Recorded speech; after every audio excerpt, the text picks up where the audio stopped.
अब यहाँ आप देखिए फिगर में दिख रहा है हेडिंग क्या है हमारा। हेडिंग है आपका नम संपीड़न की हानियां, या दूसरा इसका क्या हेडिंग हो सकता है, सूक्ष्म संपीड़न के लाभ।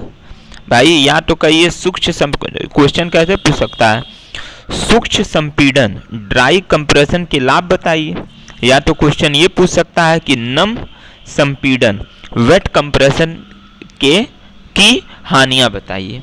ये दोनों एक ही क्वेश्चन है, ठीक है। या तो आपसे पूछेगा नम संपीड़न की हानियां बताइए, और या तो आपसे पूछेगा सूक्ष्म संपीड़न के लाभ बताइए। अब इस फिगर में आप देख रहे हैं, ये जो फिगर है, इस फिगर में आप देख रहे होंगे कि क्या कहते हैं, ये टीएस डायग्राम है, तापमान और एंट्रोपी के बीच में डायग्राम है, और दूसरा है पीएच डायग्राम, मतलब दाब और एंथैल्पी के बीच में डायग्राम। सारा चीज तो आप जान ही रहे हैं। अच्छा, अब यहाँ पे ये जो फिगर जो मैंने ये जो फिगर आप देख रहे हैं, इसमें एक चीज आप ये देख रहे होंगे कि पॉइंट 1, अगर हम टीएस की बात करें, इस डायग्राम की बात करें, तो यहाँ आप देख रहे होंगे जो बिंदु 1 है, बिंदु 1 वो किस कर्व पर है, वो है आपका सैचुरेटेड वेपर लाइन या सैचुरेटेड वेपर कर्व पर स्थित है, ठीक है। संतृप्त भाप कर्व पर स्थित है बिंदु 1। तो ये तो आपका फिगर हो गया, ये जो ग्राफ हो गया, ये तो आप कहोगे कि कल मैंने बताया था सूक्ष्म संपीड़न के लिए। तो हाँ, इस आपके ये जो आपका वो है फिगर है, ये आपका नम संपीड़न और सूक्ष्म संपीड़न दोनों का ही फिगर है इसमें। तभी तो हम बता पाएंगे कि नम संपीड़न में क्या कमियां है या सूक्ष्म संपीड़न में क्या लाभ है। तो इसमें जो बिंदु 1, 2, 3, 4, चाहे वो टीएस डायग्राम में हुआ, चाहे वो पीएच डायग्राम में वो, यहाँ पे भी देखिए बिंदु 1 क्या है, सैचुरेटेड वेपर कर्व पे, सैचुरेटेड वेपर लाइन पर मतलब स्थित है।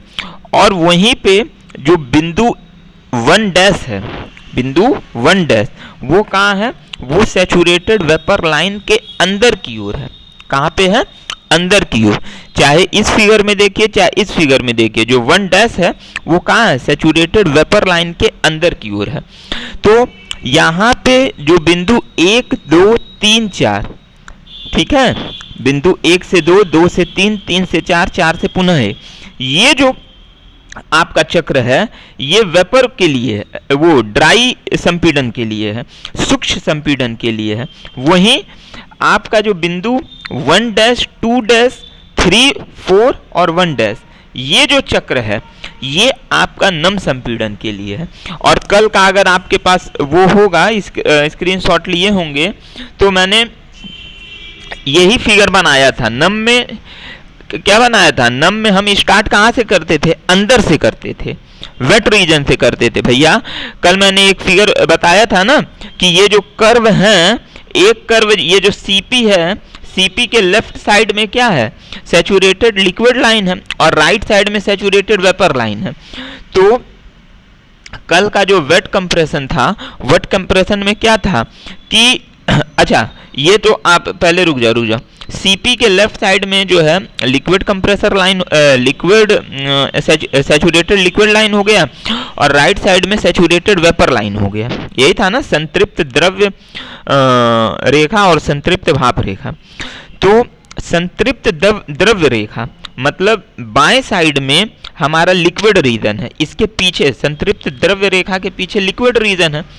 संतृप्त भाप रेखा के आगे दाएं साइड में वो कौन सा रीजन है, वो वेपर का रीजन है। और इनके बीच में ये जो पहाड़ है, ये जो दोनों लाइन के बीच का जो एरिया है, ये हमारा क्या कहलाएगा, वेट रीजन कहलाएगा, नमी वाला रीजन कहलाएगा।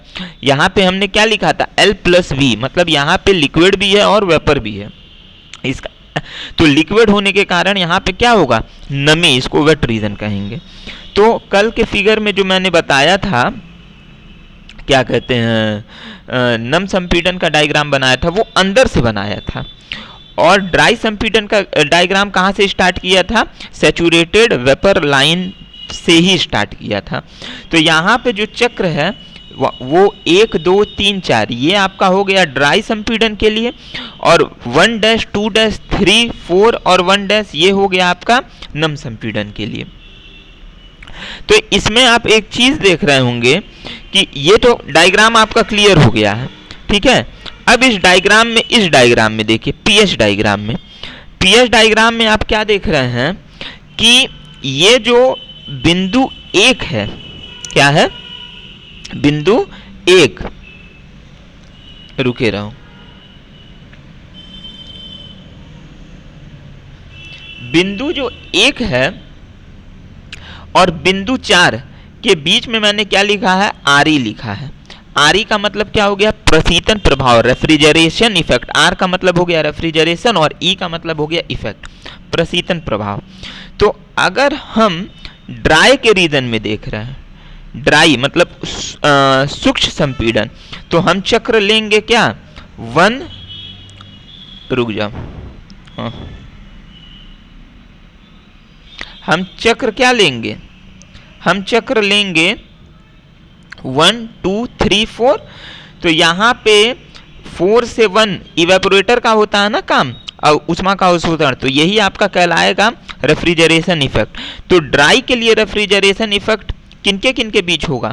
बिंदु 1 और बिंदु 4 के बीच में, जो कि आप नीचे देख रहे हैं इस पॉइंट पे।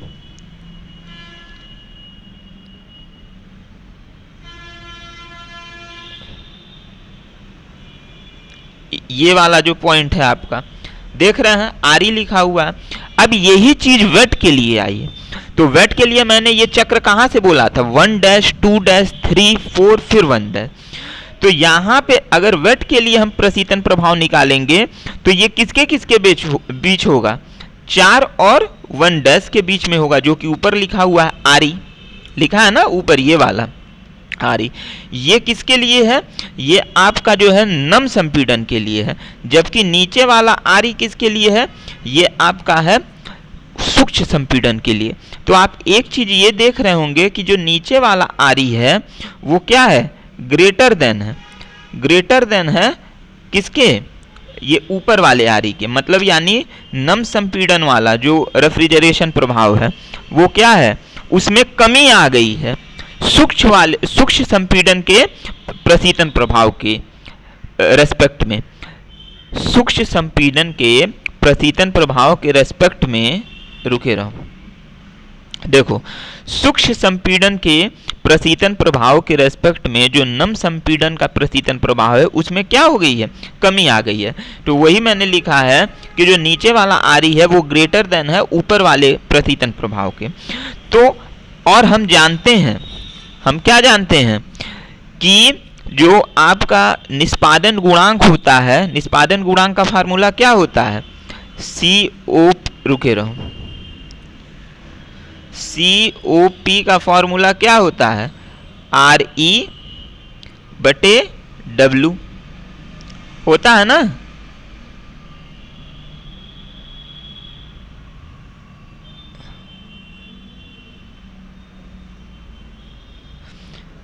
COP का फॉर्मूला क्या होता है? RE/W। तो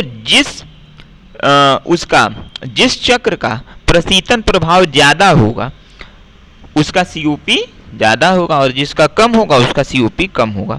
तो यहाँ आप देख रहे हैं किसका प्रशीतन प्रभाव ज्यादा है? सूक्ष्म वाले का ज्यादा है, दिख ही रहा है। नीचे वाला क्या है? नीचे वाला क्या है? जो रेफ्रिजरेशन इफेक्ट, ये ऊपर वाले रेफ्रिजरेशन इफेक्ट से बड़ा है। तो यानी जब नीचे वाले का सूक्ष्म संपीड़न का प्रशीतन प्रभाव ज़्यादा होगा तो इसका मतलब सूक्ष्म का COP निष्पादन गुणांक भी ज़्यादा होगा। हो गया ना। तो यहाँ पे पहला जो है इनके बीच में डिफरेंस क्या आ जाएगा?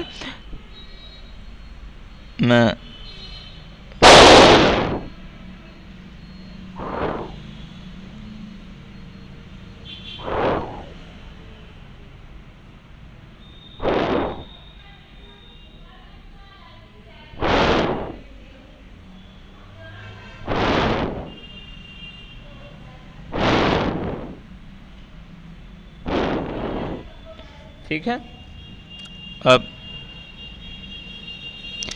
अब देखिए, तो यहाँ पे पहला जो डिसएडवांटेज है, पहला जो हानियां है नम संपीड़न का, वो क्या है? चूंकि नम संपीड़न का जो रेफ्रिजरेशन इफेक्ट है, प्रशीतन प्रभाव है, वो सूक्ष्म संपीड़न के प्रशीतन प्रभाव से कम है, जिसके कारण इसका निष्पादन गुणांक क्या होगा? कम होगा। तो पहला पॉइंट मैंने क्या लिखा है? प्रशीतन प्रभाव में कमी किसमें होगा?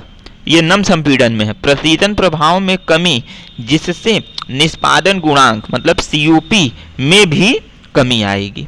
ठीक है। तो अगर नम संपीड़न होगा, वेट कंप्रेशन होगा, तो वहां पे क्या होगा? COP में कमी आएगी। क्यों कमी आएगी? क्योंकि प्रशीतन प्रभाव कम हो रहा है। दूसरा पॉइंट क्या है? दूसरा पॉइंट, जैसे चूंकि हम नम संपीड़न की बात कर रहे हैं, वेट संपीड़न की बात कर रहे हैं, तो यहाँ पे हमारा क्या है? वेट का मतलब क्या होता है? नमी। इसका मतलब यहाँ पे कहीं ना कहीं हमारा जो है लिक्विड पार्टिकल है। तो आप जानते हैं कि किसी भी यंत्र में अगर लिक्विड पार्टिकल चला जाता है तो क्या होता है? वो यंत्र जो है उसका लाइफ कम हो जाता है। तो यहाँ पे दूसरा पॉइंट मैंने क्या लिखा है?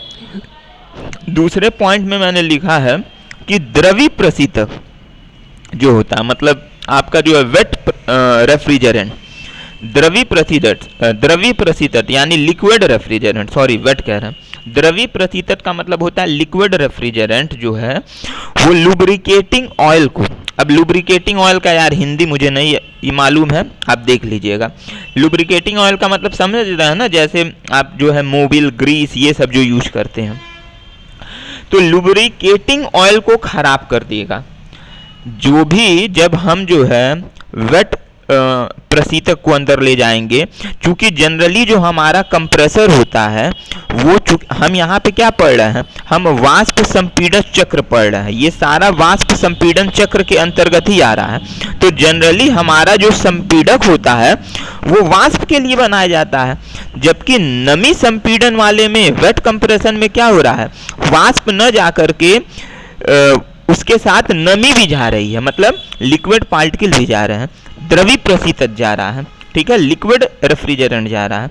तो हमारा कंप्रेसर जो है वो किसके लिए बना हुआ है? वाष्प के लिए बना हुआ है, और जा रहा है क्या? उसमें द्रव्य जा रहा है। तो वो क्या करता है? वो कंप्रेसर के अंदर के जो लुब्रिकेटिंग ऑयल होते हैं उसके लाइफ को बढ़ाने के लिए उसको खराब करने लगता है, उसको वॉश आउट कर देता है, जिसके कारण क्या होता है? संपीड़न में घिसाव उत्पन्न होने लगता है। नोट्स में देखो, दूसरा पॉइंट पढ़ो क्या लिखा हुआ है? द्रवी प्रशीतक लुब्रिकेटिंग ऑयल को खराब कर देगा, जिससे संपीड़क में घिसाव उत्पन्न होगा तथा उसका जीवन काल कम हो जाएगा। ठीक है, तो ये क्या करता है? जो द्रवी प्रशीतक होता है, जो लिक्विड जो रेफ्रिजरेटर होता है, वो क्या करता है? लुब्रिकेटिंग ऑयल को जो है क्या करता है? खराब कर देता है, जिसके कारण कंप्रेसर में जो है खराबी आ जाती है, मतलब उसमें घिसाव होने लगता है और उसका जो है जीवन काल क्या हो जाता है? कम हो जाता है। स्टार्टिंग में मैंने बताया था कि देखो, कोई भी जो घरेलू रेफ्रिजरेटर होता है, रेफ्रिजरेटर हो गया या AC हो गया, इसमें अगर कुछ खराब होने वाला चीज होता है वो कंप्रेसर ही होता है। ये दिमाग में नोट कर लीजिएगा। बाकी कुछ खराब होने का वैसा कुछ है नहीं। हाँ, कभी कभार लीकेज उकेज हो जाता है बस, और कुछ खराब होने वाला उसमें मटेरियल ही नहीं होता। अगर खराब होता है तो वो कंप्रेसर ही होता है। ठीक है, तो दूसरा पॉइंट भी आपको क्लियर हो गया होगा कि चूंकि हमारा संपीड़क जो है भाप के लिए बनाया जाता है, जबकि इसमें जो नमी संपीड़न में, वेट कंप्रेशन में हम क्या भेज रहे हैं? उसके जगह लिक्विड पार्टिकल भी उसमें भेज दे रहे हैं। तो जो लिक्विड पार्टिकल होगा वो क्या करेगा? कंप्रेसर में जो लुब्रिकेटिंग ऑयल होगा उसको खराब कर देगा, जिससे कंप्रेसर में घिसाव उत्पन्न होगा और उसका जीवन काल क्या हो जाएगा? कम हो जाएगा। तीसरा पॉइंट क्या है?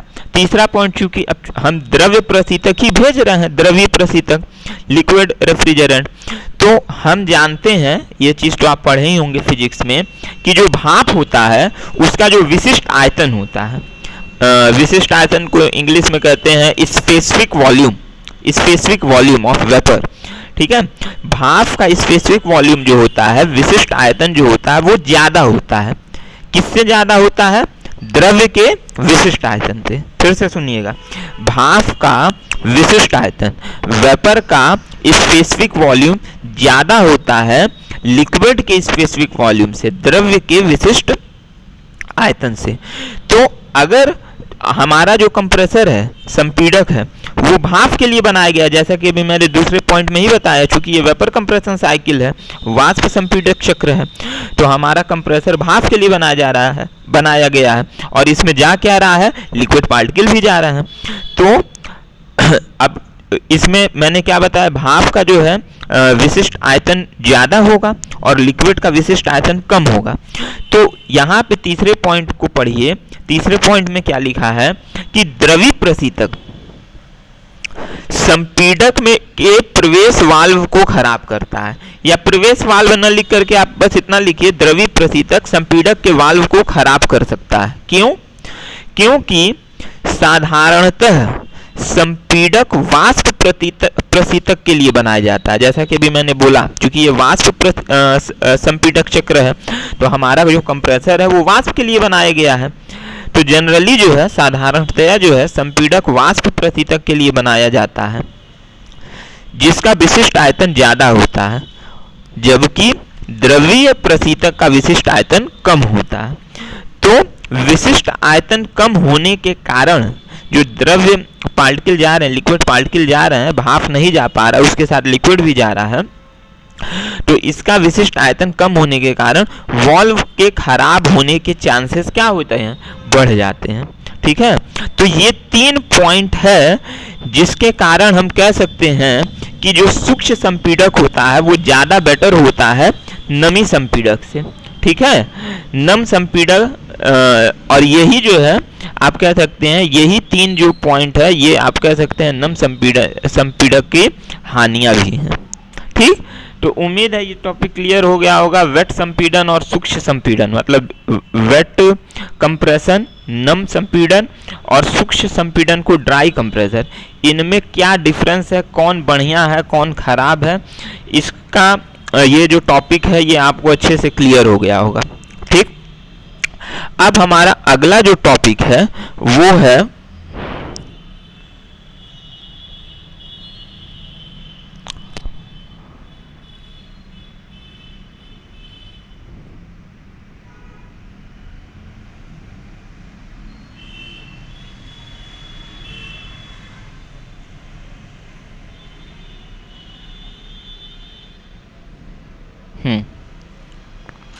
अब अगला टॉपिक क्या है हमारा अगला टॉपिक है, अब जैसे 4, चूंकि अभी इससे पहले जो हम कल जो डिस्कस किए थे उसमें क्या था, वाष्प संपीड़न की विभिन्न दशाओं में सीओपी।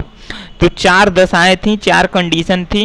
पहला वेट कंप्रेशन, दूसरा ड्राई कंप्रेशन, तीसरा था सुपर हीटेड, और चौथा था सब कूलिंग।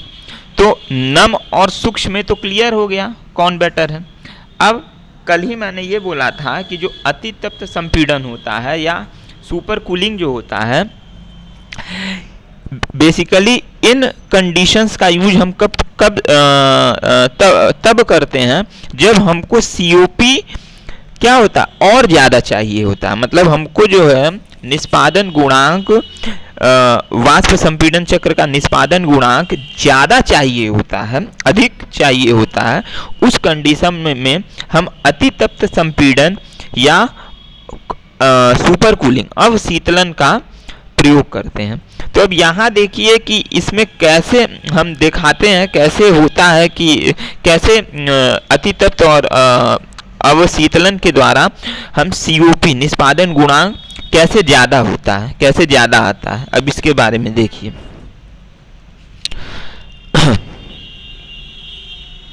चित्र में जैसे पहला पॉइंट देख रहे होंगे, अवशीतलन।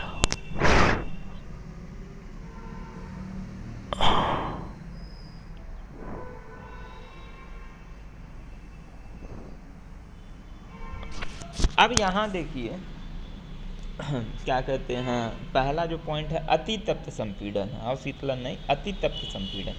तो इसमें भी अब अलग से मैंने आज फिगर बनाया है कि यहाँ पे टीएस और पीएच डायग्राम है, ठीक है, ताप और एंट्रोपी और दाब और एंथैल्पी के बीच में डायग्राम है। तो इस चीज़ को समझने के लिए हम दाब और एंथैल्पी वाले डायग्राम पे चलते हैं, ठीक है। यहाँ पे अति तप्त का फिगर तो क्लियर ही है कि पॉइंट 1 से स्टार्ट हो रहा है। अब पॉइंट 1 हमारा क्या है, सैचुरेटेड वेपर लाइन से आगे है, मतलब सुपर हीटेड जोन में है। देखो यहाँ मैंने लिखा है सुपर हीटेड रीजन, यहाँ आप चाहो तो लिख सकते हो सुपर हीटेड रीजन, रुके रहो,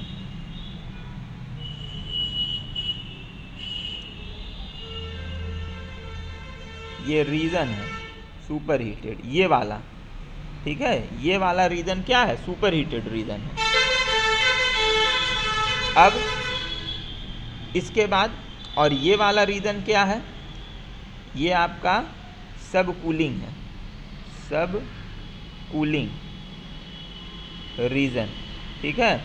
ये क्या है, ये लिक्विड, ये सैचुरेटेड लिक्विड लाइन है, और ये वाला कौन सा है, सैचुरेटेड वेपर लाइन है, ठीक। तो अब यहाँ पे आप देख रहे हैं कि चूंकि हमारा स्टार्टिंग कहाँ से हो रहा है, लिक्विड वेपर लाइन के आगे से हो रहा है, मतलब सुपर हीटेड रीजन से हो रहा है, ठीक। इस वजह से इसको सुपर हीटेड कंप्रेशन या अतितप्त संपीड़न कहते हैं। ये तो क्लियर है।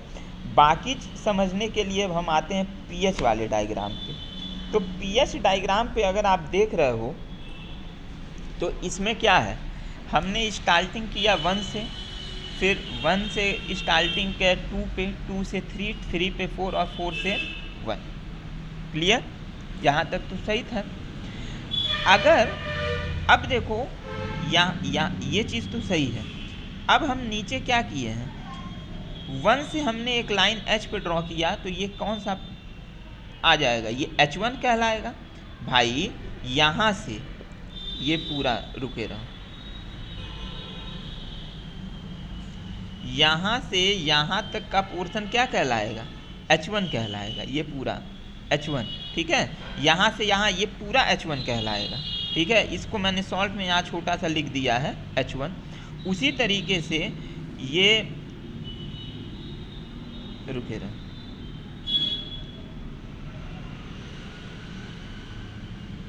टू है। अब 2 से जो हमने लाइन ड्रॉ किया, ये आ गया H2। तो इसका मतलब क्या हो गया,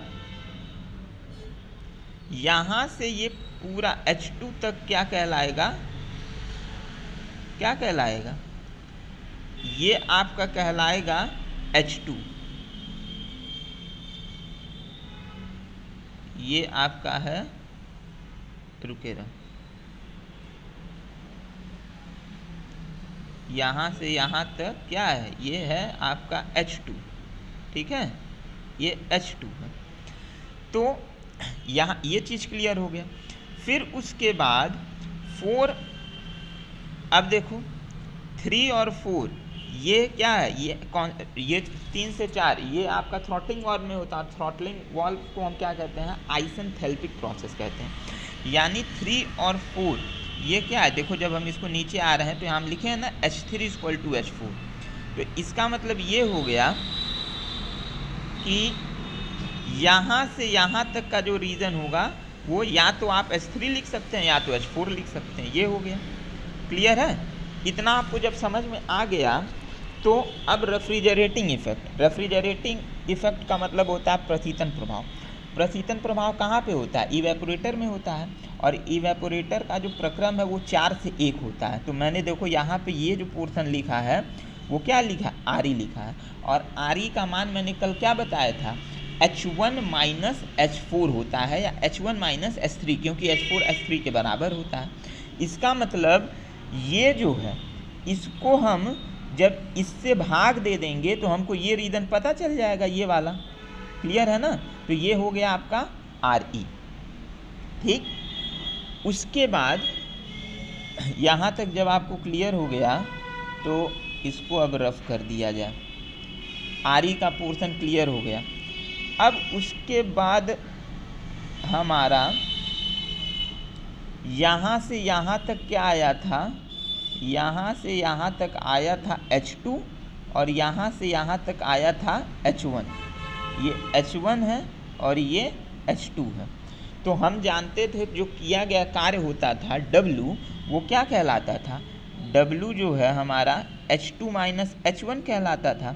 तो H2 में से H1 माइनस करेंगे तो ये जो है आपका W आ जाएगा।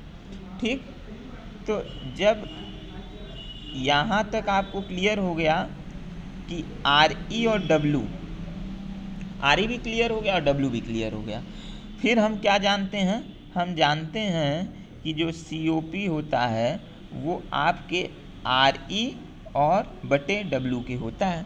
तो अब COP निष्पादन गुणांक, इसका मतलब है प्रतीतन प्रभाव के डायरेक्टली प्रोपोर्शनल है और कार्य के इन्वर्सली प्रोपोर्शनल है। तो जब प्रतीतन प्रभाव ज़्यादा होगा तो COP का मान ज़्यादा होगा, और जब किया गया कार्य कम होगा तब भी क्या होगा, COP का मान ज़्यादा होगा। तो यहाँ से अब इस फिगर में आप देख रहे होंगे, इस फिगर में आप देख रहे हैं कि प्रतीतन प्रभाव जो है इसका बीच का जो गैप है, ये जो गैप है क्या है, ज़्यादा है ना, जबकि W का गैप देखो कितना छोटा है, कम है। तो RE का प्रतीतन प्रभाव क्या होगा, ज़्यादा होगा, जिससे COP ज़्यादा होगी। या ये भी कह दीजिए कि W किया गया कार्य कम है, इसका मतलब COP निष्पादन गुणांक ज़्यादा है। तो लास्ट में फिर वही आपका फॉर्मूला आ जाएगा जो मैंने कल लिखवाया था। ठीक है, तो उम्मीद है कि ये क्लियर हो गया कि अतीत तक हम क्यों करते हैं। ठीक, अगर हम यही फिगर, रुके रहो,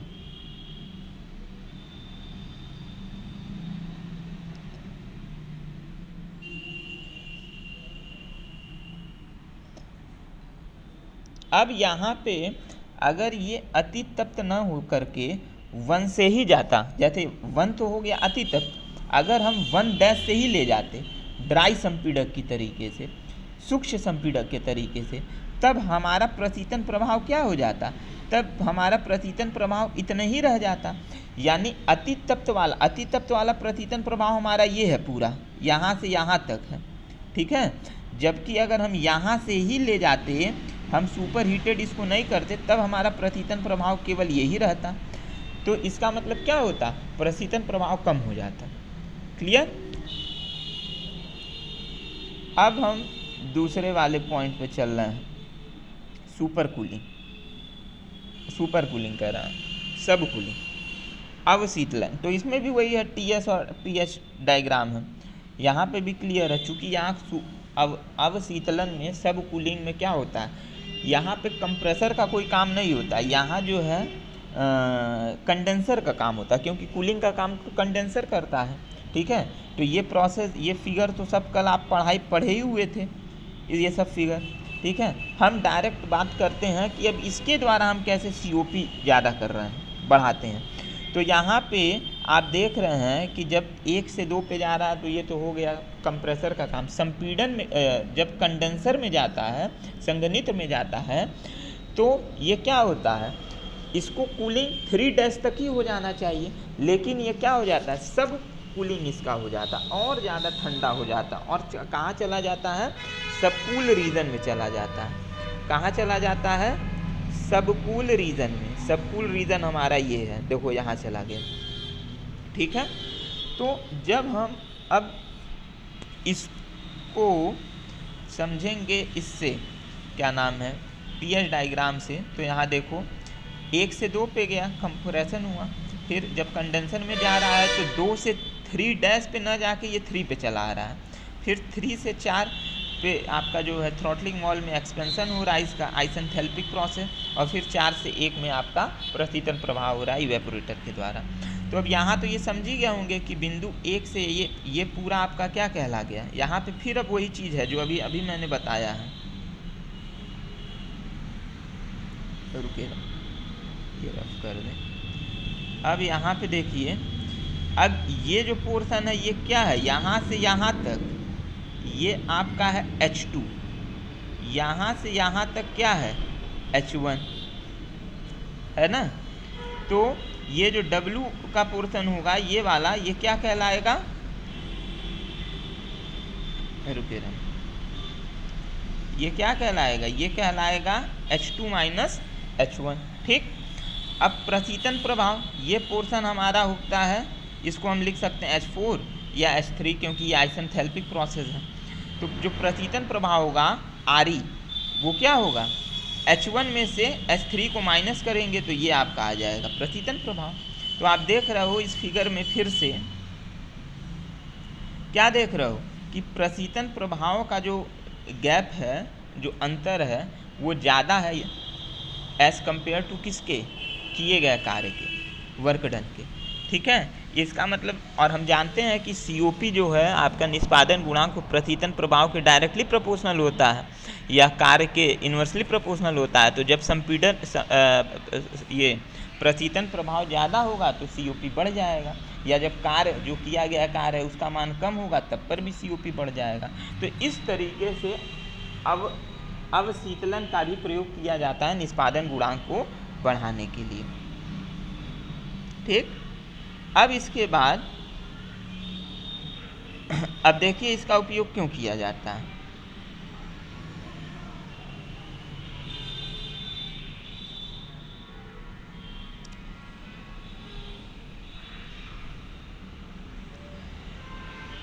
अब यहाँ अगर ड्राई संपीड़न की तरीके से ही जो हमारा संघनित्र है वो 3' पर ही से यहाँ से अगर लाइन ये गिरा देता तब हमारा प्रशीतन प्रभाव क्या हो जाता, जस्ट आधा हो जाता।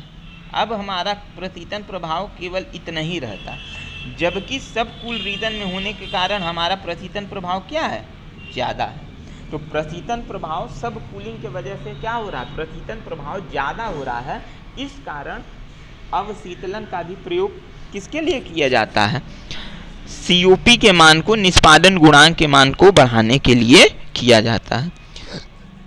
बाकी तो फिर वही है, क्या कहते हैं, फॉर्मूला फिर वही है जो कल आपने पढ़ा था, H3 minus H1 minus H3 upon H2 minus H1। ठीक है, तो ये टॉपिक जो है लगभग उम्मीद है कि आपको क्लियर हो गया होगा कि क्यों जो है आपका वाष्प, रुक जाओ।